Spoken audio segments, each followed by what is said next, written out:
Hello students, welcome to our channel. आज के इस वीडियो में मैं आप लोग को पढ़ाने वाला हूँ क्लास 11 इकोनॉमिक्स से चैप्टर नंबर 4 सप्लाई। और आज का हमारा टॉपिक है increase and decrease in supply.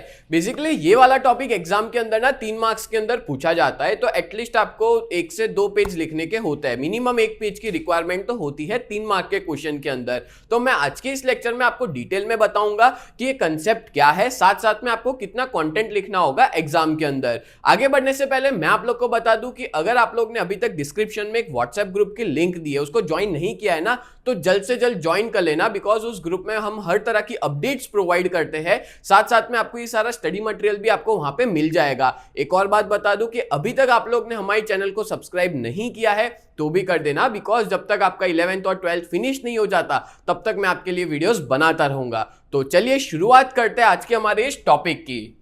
इस टॉपिक को पढ़ाने से पहले मैं आप लोग को बता देता हूं कि ये टॉपिक है क्या। तो हमने आपको याद होगा कि लास्ट लेक्चर में मैंने आपको समझाया था चेंज इन सप्लाई।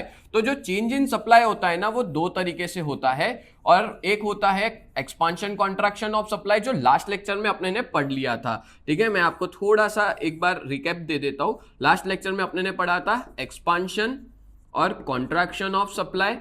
ठीक है, एक तो ये चेंज देखने को मिलता है, और दूसरा कौन सा होता है, increase and decrease in supply.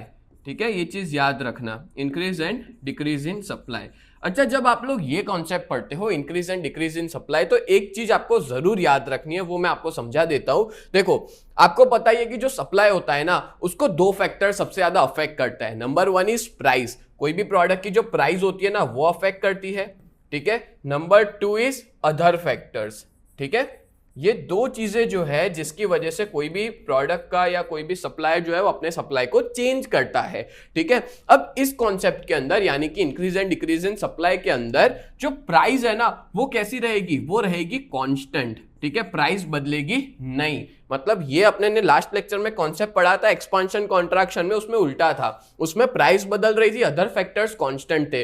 पर इस कंसेप्ट के अंदर increase and decrease in supply के अंदर जो अदर फैक्टर्स है ना, वो चेंज होंगे, और जो प्राइस है ना, वो क्या रहेगी, वो रहेगी कांस्टेंट। ये मैंने एकदम बेसिक चीज आपको बताई, जिसकी वजह से आपको कंसेप्ट बहुत अच्छे से समझ में आ जाए। ठीक है, चलो अब मैं आपको समझाता हूं। तो अदर फैक्टर्स यानी इसमें कौन से फैक्टर्स आते हैं, जैसे कि कॉस्ट ऑफ प्रोडक्शन। जब भी आप कोई चीज का प्रोडक्शन करते हो, जैसे ये पेन है, ये डिजिटल बोर्ड है, हम कोई भी चीज का प्रोडक्शन करें, घड़ी है या ये कपड़े हैं, हर एक चीज का प्रोडक्शन करते हैं ना, तो उसके पीछे क्या लगता है, कॉस्ट यानी कि खर्चा। ठीक है, ये आ जाता है अदर फैक्टर्स में। स्टेट ऑफ टेक्नोलॉजी, अपने किस टाइप की टेक्नोलॉजी यूज कर रहे हैं, future expectation regarding price, number of suppliers, government policies, climatic conditions, ये सारे कुछ ऐसे फैक्टर्स है जो अदर फैक्टर्स में कंसीडर होते हैं। ठीक है, और वापस बता दूं कि प्राइस कैसी रहेगी, कांस्टेंट, और क्या चेंज होगा, अदर फैक्टर्स होंगे चेंज। चलो अब आपको मीनिंग समझाता हूं।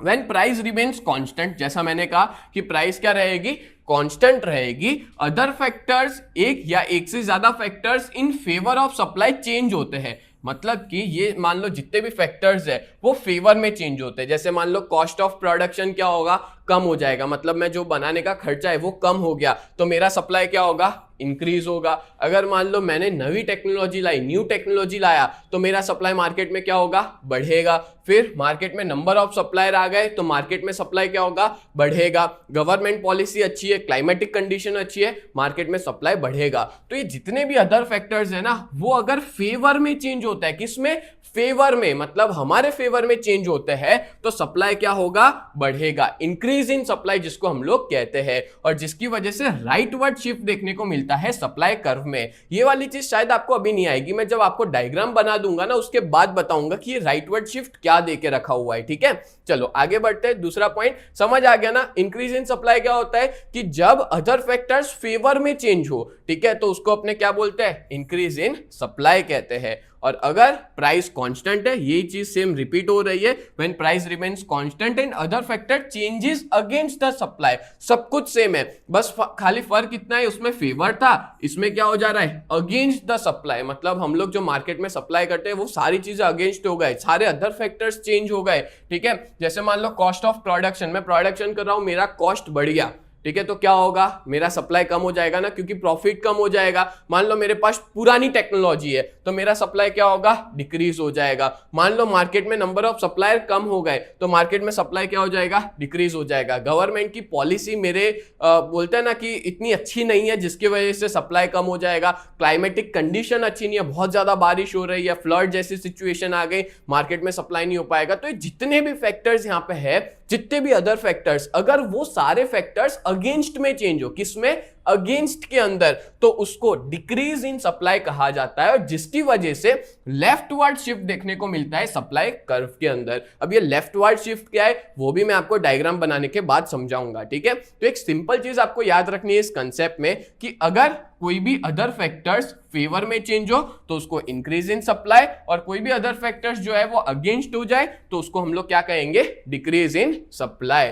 चलो अब मैं आपको आगे डिटेल में और समझाता हूं। अब देखो ये वाला कंसेप्ट हम लोग डायग्राम के थ्रू बहुत अच्छे से समझ पाएंगे, ठीक है। अब आगे जो चीज समझाई ना वही चीज अपने टेबल में देखेंगे, वही चीज मैं आपको डायग्राम में बनाना सिखाऊंगा। चलो शुरुआत करते हैं, पहले मैं आपको ये टेबल एक्सप्लेन करता हूं। देखो यहाँ पे देके रखिए प्राइस ऑफ एप्पल, फिर दिया है सप्लाई ऑफ एप्पल्स। अब प्राइस किस में होती है, रुपीस में, सप्लाई देके रखा है केजी में, और ये नोट अभी मैं लिखूंगा। चलो यहाँ पे ध्यान, इस टेबल के अंदर आप लोग देख सकते हो कि जो प्राइस है ना वो क्या है, कांस्टेंट है, सेम है, मतलब 20 रुपए 20 रुपए 20 रुपए, प्राइस जो है वो कैसी है, सेम है, ठीक है। आप सब में देख सकते हो 20 रुपए ही है, फिर भी सप्लाई क्या हो रहा है, चेंज हो रहा है। चलो एक एग्जांपल के साथ समझाता हूं। देखो प्राइस कितनी है, 20 रुपए, ठीक है, सप्लाई कितना है, 300 यूनिट्स, या तो हम कहेंगे एप्पल्स का है तो केजी में होगा, तो 20 रुपए के भाव पे 300 केजी है, ठीक है। अब मान लो कि प्राइस जो है वो 20 रुपए ही है, बट उसके बावजूद अपना सप्लाई 200 हुआ, 100 हो गया। मतलब क्या हुआ, ऐसा भी हो सकता है कि जितने भी अदर फैक्टर्स है वो अपने अगेंस्ट हो गए, यानी कि अच्छी क्लाइमेटिक कंडीशन नहीं है, ठीक है, जिसकी वजह से अपना सप्लाई कम हो गया, या मार्केट में नंबर ऑफ सेलर्स कम हो गए जिसकी वजह से सप्लाई कम हो गया, या ऐसा भी हो सकता है कि गवर्नमेंट ने कोई उल्टी सीधी पॉलिसी निकाल दी हो, ठीक है, जिसकी वजह से अपना मार्केट में सप्लाई कम हो गया, या मेरा कॉस्ट, कोई भी चीज को बनाने का खर्चा बढ़ गया है तो मैं क्या कर दूंगा, सप्लाई कम कर दूंगा, क्योंकि प्रॉफिट कम हो जाएगा, ठीक है। तो यहां पे प्राइस जो है वो क्या है, कांस्टेंट है, सेम है, और उसके बावजूद जो सप्लाई है वो क्या हो जा रहा है, कम हो रहा है। तो जब प्राइस कांस्टेंट है और अदर फैक्टर्स की वजह से सप्लाई कम होता है, और आपको पता है अदर फैक्टर्स का कोई टेबल नहीं बनता क्योंकि वो बहुत सारे होते हैं, ठीक है। प्राइस तो एक ही होती है बट अदर फैक्टर्स तो बहुत सारे होते हैं, तो उसका हम टेबल बना नहीं सकते, ना ही कैलकुलेट कर सकते, ठीक है। सो यहां पे क्या हुआ कि प्राइस जो है वो सेम थी, उसके बावजूद जो अपना सप्लाई है वो क्या हो गया, कम हो गया। किसकी वजह से, अदर फैक्टर्स अगेंस्ट हो गए उसकी वजह से, तो उसको अपने क्या कहेंगे, डिक्रीज इन सप्लाई कहेंगे। अगर नॉर्मल लैंग्वेज में भी देखो तो 300 से 100 गया तो उसको भी क्या ही कहते हैं, डिक्रीज इन सप्लाई कहते हैं। बोलो क्लियर हो गया।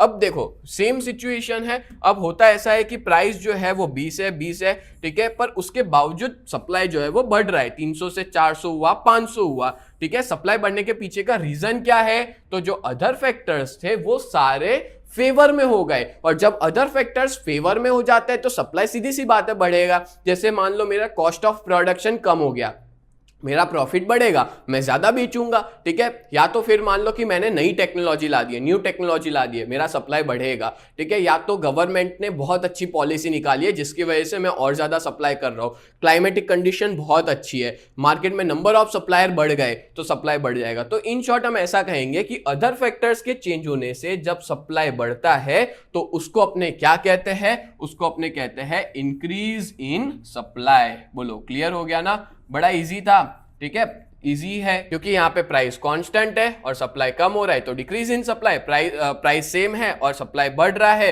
तो उसको क्या बोलते हैं, इंक्रीज इन सप्लाई। अब देखो मैं हमेशा बोलता हूँ, वापस बोलूंगा कि जो डायग्राम होता है ना उसको कभी भी आप लोग याद मत करना, हमेशा उसको टेबल के बेसिस पे ही बनाया जाता है, ठीक है। मैं ट्रिक्स बताता हूँ कैसे आपको बनाना होता है ये डायग्राम को। तो सबसे पहले पहला स्टेप, आप लोग अपनी नोटबुक में एक्स एक्सिस और वाई एक्सिस, दो एक्सिस प्रिपेयर कर दो, ठीक है। नाम भी लिखना कंपलसरी है, एक्स और वाई। अब यहाँ पे हमेशा एक्स एक्सिस पे डिमांड वाले चैप्टर में डिमांड था, सप्लाई वाले चैप्टर में सप्लाई ऑफ कमोडिटी है इन केजी, और वाई के अंदर क्या देके रखा है, प्राइस इन कमोडिटी। प्राइस जो है वो रुपीस के अंदर है, प्राइस ऑफ कमोडिटी आएगा यहाँ पे, ठीक है। मैं थोड़ा सा चेंज कर लेता हूं, प्राइस ऑफ कमोडिटी, और यहाँ पे आएगा इन रुपीस, ठीक है। चलो अब मैं आपको बताता हूं यहां पे मैंने कैसे पॉइंट्स लिखे हैं। देखो प्राइस तो 20 ही है, तो मैंने 10 20 30 तीन प्राइस लिख ली, ठीक है।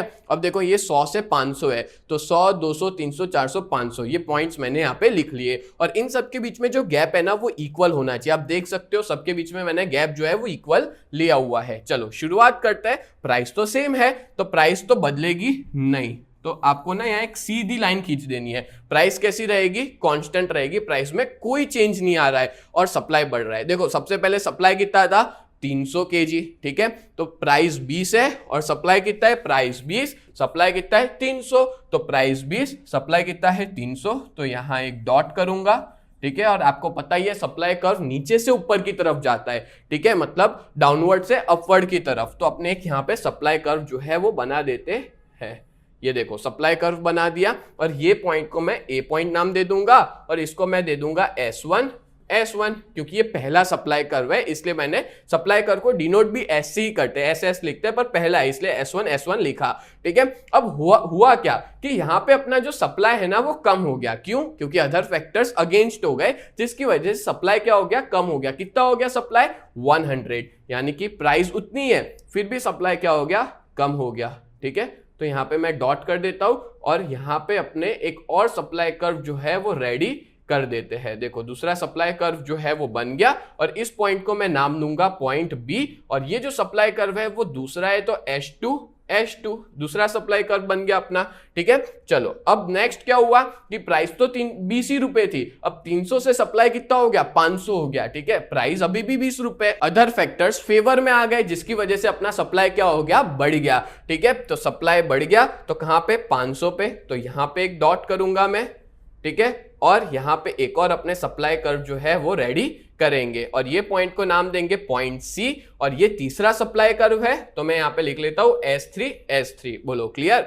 अब यहां पे आपको क्या बताना है कि यहां पे पहले पॉइंट ए जो था वहां पे S1 था, अब वहां से जब पॉइंट बी पे गया तो सप्लाई बढ़ा या कम हुआ, पहले 300 था अब कितना हो गया, बी पॉइंट पे 100 हो गया, तो सप्लाई कम हुआ। तो यहां पे अपने इस तरह से लिखेंगे, थोड़ा अपने अलग पेन्स यूज करता हूं जिससे आपको अच्छे से समझ में आ जाए, ठीक है। यहां पे अपने लिख लेंगे डिक्रीज इन सप्लाई, यहां पे क्या हो रहा है, सप्लाई डिक्रीज हो रहा है तो आपको लिखना होगा डिक्रीज इन सप्लाई, ठीक है। और ए पॉइंट से सी पॉइंट पे जाएगा तो यहां पे अपने क्या बोलेंगे, इंक्रीज इन सप्लाई, क्योंकि पहले 300 था अब कितना हो गया 500 हो गया, तो यहां पे हम लोग क्या लिख लेंगे, इंक्रीज इन सप्लाई, ये लिख लेंगे हम लोग यहां पे। बोलो क्लियर हो गया। अब देखो यहाँ पे क्या देखने को मिल रहा है कि जब डिक्रीज हो रहा है ना तो वो कौन सी तरफ शिफ्ट हो रहा है, लेफ्ट की तरफ, तो इसको क्या बोलेंगे, leftward shift of the demand curve, पूरा का पूरा डिमांड कर्व ही शिफ्ट हो गया, कौन सी तरफ, लेफ्ट की तरफ। और ए पॉइंट से सी पॉइंट पे इंक्रीज हो रहा है तो इंक्रीज हो रहा है तो उसको क्या बोलेंगे, राइटवर्ड शिफ्ट कहेंगे। मैंने दिखाया था आपको मीनिंग के अंदर, देखो यहाँ पे यही देके रखा है कि जब सप्लाई इंक्रीज हो रहा है तो उस टाइम पे राइटवर्ड शिफ्ट देखने को मिलता है, और जब सप्लाई डिक्रीज होता है तो उस टाइम पे लेफ्टवर्ड शिफ्ट देखने को मिलता है। किसके अंदर, सप्लाई कर्व के अंदर। पूरा का पूरा सप्लाई कर्व ही क्या होता है, बदल जाता है। बोलो क्लियर हो गया। तो इस तरह से आपको पूरा डायग्राम प्रिपेयर कर देना है, बट इतना खत्म नहीं होता, आपको इसके रिलेटेड अपने आप से खुद से बना के कुछ कंटेंट भी लिखना होगा। मैं आपको बता देता हूं, समझा भी देता हूं किस तरह से आपको लिखना होता है, ठीक है। यहाँ पे मैंने कुछ पॉइंट्स देके रखे हुए हैं, पर आगे बढ़ने से पहले मैं आप लोग को एक इंफॉर्मेशन देना चाहता हूं। अगर आप लोग 11 GSEB कॉमर्स में हो ना तो बहुत बढ़िया तरीके से अगर आप लोग प्रिपरेशन करना चाहते हो तो हमने आपके लिए बहुत बढ़िया कोर्स लॉन्च किया है, नीव बैच, जहां पे हम लोग आपको 4 सब्जेक्ट्स पढ़ाएंगे, अकाउंट, स्टैटिस्टिक्स, इकोनॉमिक्स और OCM, और इन चारों सब्जेक्ट की प्राइस है 2999। और यहाँ पे हम लोग देखो 3 फैकल्टीज है, मैं आप लोग को इकोनॉमिक्स और OCM पढ़ाऊंगा, कल्पेश सर आपको अकाउंट्स पढ़ाएंगे, हिमल सर आपको स्टैटिस्टिक्स पढ़ाएंगे, ठीक है। और यहाँ पे आपको लाइव लेक्चर्स भी मिलेंगे, रिकॉर्डेड वीडियोस भी मिलेंगे, हैंड रिटन नोट्स प्रोवाइड किया जाएगा, regular test, 24/7 doubt solution, as well as अगर आप लोग के पास लैपटॉप है तो आप लोग उस लैपटॉप में से भी पूरे कोर्स को देख सकते हो, मतलब वीडियो लेक्चर्स, रिकॉर्डेड वीडियोस जो है वो देख सकते हो, ठीक है। और मैं ज्यादा डिटेल्स के लिए आप लोग हमारी वेबसाइट पे विजिट कर सकते हो, www.ugt.co.in, ये हमारी वेबसाइट है। और अगर आपने अभी तक हमारी ऐप डाउनलोड नहीं की है तो कर देना, UGT नाम से हमारी ऐप है प्ले स्टोर पे, और अगर आपके पास आईफोन है तो माई इंस्टीट्यूट नाम से हमारी ऐप जो है वो अवेलेबल है आईफोन के अंदर यानी कि ऐप स्टोर के अंदर। और अगर आप लोग हमारा कांटेक्ट करना चाहते हो तो ये हमारा नंबर है 7202012221। ठीक है, सच बता रहा हूं बहुत ही बढ़िया बैच है, आप सब लोग का फायदा होगा और बहुत अच्छा आपका रिजल्ट देखने को मिलेगा अगर आप लोग ये बैच में ज्वाइन कर लेते हो तो चलो आगे बढ़ते हैं। अब नेक्स्ट क्या देके रखा है, increase and decrease in supply का जो एक्सप्लेनेशन है ना वो आपको कैसे करना है वो बता देता हूं। इन द अबाउ डायग्राम, मतलब अभी अपने ने जो डायग्राम देखा, price is presented on the Y axis, ये लाइन तो आपको अच्छे से लिख लेनी है कि प्राइस हमने कौन से एक्सिस पे प्रेजेंट किया था, प्राइस जो था वो वाई एक्सिस पे था और जो सप्लाई था वो कौन से एक्सिस पे था, वो था एक्स एक्सिस पे। ठीक है, initially supply curve is S1 देखो शुरुआत के अंदर मैंने आपको बताया कि अपना सप्लाई 300 था तो S1 सप्लाई कर्व था और उस पे पॉइंट कौन सा था, पॉइंट ए था, जहां पे प्राइस जो थी वो 20 थी और सप्लाई था 300 kg और वो था पॉइंट ए जो था सप्लाई कर S1 पे, प्राइस थी 20 और सप्लाई था 300। क्लियर। अब क्या होता है, when price remains constant, price अभी भी 20 रुपए ही है, ठीक है, बट वन और सम ऑफ द अदर फैक्टर, एक या तो एक से ज्यादा फैक्टर्स फेवर में चेंज होते हैं। ठीक है, सप्लाई के किस में चेंज होते हैं, फेवर में, तो उस टाइम पे अपना जो सप्लाई कर्व है ना वो शिफ्ट हो जाएगा S3 पे। देखो फेवर में चेंज हुए तो सप्लाई कर्व अपना शिफ्ट होके S3 पे आ गया, जिसको अपने क्या बोलते हैं, इंक्रीज इन सप्लाई कहते हैं। और अपना जो सप्लाई पहले कितना था, पहले अपना सप्लाई जो था 300, ठीक है, वो अब बढ़ के कितना हो गया, 500 हो गया है। ठीक है, अब सप्लाई अपना 500 हो गया है, देखो 400 हुआ फिर 500 हुआ, यहाँ पे 500 आएगा। ठीक है, सप्लाई बढ़ के कितना हो गया, 500 हो गया, जो अपने ने पॉइंट सी पे जो है वो बताया है S3 पे। क्लियर। अब मान लो कि एक या एक से ज्यादा फैक्टर्स चेंज होते हैं अगेंस्ट द सप्लाई, मतलब सप्लाई के अगेंस्ट में चेंज होता है, तो सप्लाई के अगेंस्ट में चेंज होता है तो सप्लाई क्या हो जाता है, कम हो जाता है। तो जो सप्लाई कर्व है वो शिफ्ट होके कहां पे चला गया, S2 पे। देखो दिखा देता हूं, यहां पे अपना सप्लाई कर्व है वो शिफ्ट होके कहां चला गया, S2 जो कि पॉइंट बी है, और इसको बोलेंगे डिक्रीज इन सप्लाई। और डिक्रीज हुआ है उसके पीछे का रीजन क्या है, क्योंकि सप्लाई जो है मतलब अदर फैक्टर्स जो है वो अगेंस्ट चले गए, जिसकी वजह से डिक्रीज इन सप्लाई हुआ और सप्लाई होके कितना हो गया, कितना केजी हो गया सप्लाई, तो 100 केजी हो गया। ठीक है, तो यहां पे अपने लिख लेंगे डिक्रीज होके 100 केजी हो गया, जिसको पॉइंट बी कहेंगे, जो S2 पे आता है। ठीक है, तो इस तरह से आपको ये पूरा एक्सप्लेनेशन देना है और आपको अपने ओन वर्ड्स में भी बना के लिख सकते हो, क्योंकि हर एक पर्सन के हिसाब से एक्सप्लेनेशन अलग अलग हो सकता है। ठीक है, तो उम्मीद करता हूं ये पूरा वीडियो आपको बहुत अच्छे से समझ में आया होगा। आज के लेक्चर में अपने ने पढ़ा increase and decrease in supply होता क्या है, उसका टेबल देखा, डायग्राम देखा और मैंने आपको एक्सप्लेनेशन समझाया। तो ऐसे ही वीडियोस देखने के लिए आप लोग हमारे चैनल को सब्सक्राइब करें। तो मिलते हैं नेक्स्ट वीडियो में, तब तक के लिए bye and thank you so much.